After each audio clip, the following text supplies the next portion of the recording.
میری کتاب کیمیا گھر میں سے ایک مزید غزل آج اس کے اوپر گفتگو کرتے ہیں۔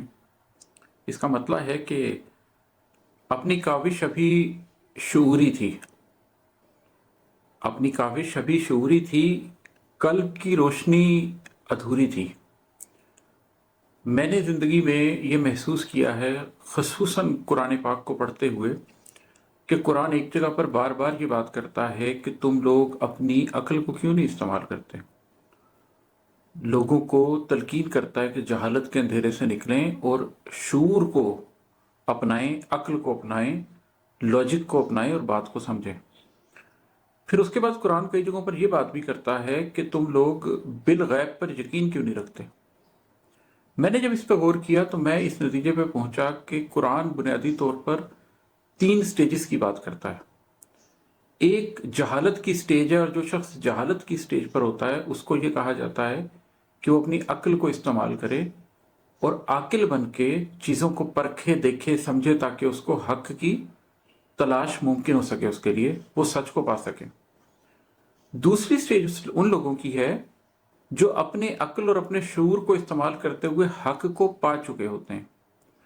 ان سے پھر یہ تقاضا کیا جاتا ہے کہ اب جب تم نے اپنی تمام شعوری کوشش سے اللہ کو جان لیا ہے، اس بات کو جان لیا کہ یہ کتاب اللہ کی کتاب ہے اور اس کے حکم کو جان چکے ہو، تو اب کیا تم ساری زندگی نعوذ باللہ ٹیسٹ ہی کرتے رہو گے؟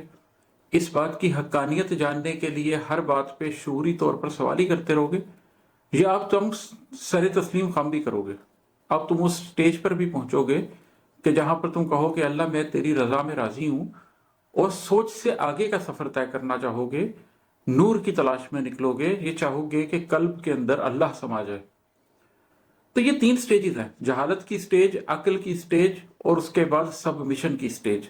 جہالت کی سٹیج پر عقل کا تقاضا کیا جاتا ہے اور عقل کی سٹیج پر سبمیشن کا تقاضا کیا جاتا ہے۔ تو یہ شعر اس کی بات کر رہا ہے کہ اپنی کاوش ابھی شعوری تھی، قلب کی روشنی ادھوری تھی۔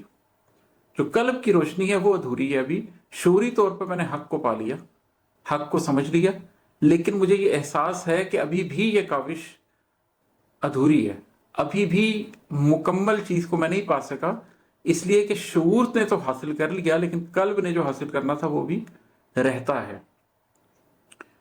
اور دوسرا شعر ہے کہ میرے جذبوں میں چاشنی کم ہے، ورنہ سوچوں کی آنچ پوری تھی۔ اس کو اگر پچھلے شعر کے ساتھ ملا کر دیکھیں تو بڑا واضح ہو جاتا ہے معنی کہ انسان بنیادی طور پر تو 4 چیزوں کا مرکب ہے نا۔ آپ جسم بھی ہیں، آپ سوچ بھی ہیں، آپ جذبہ بھی ہیں، اور آپ روح بھی ہیں۔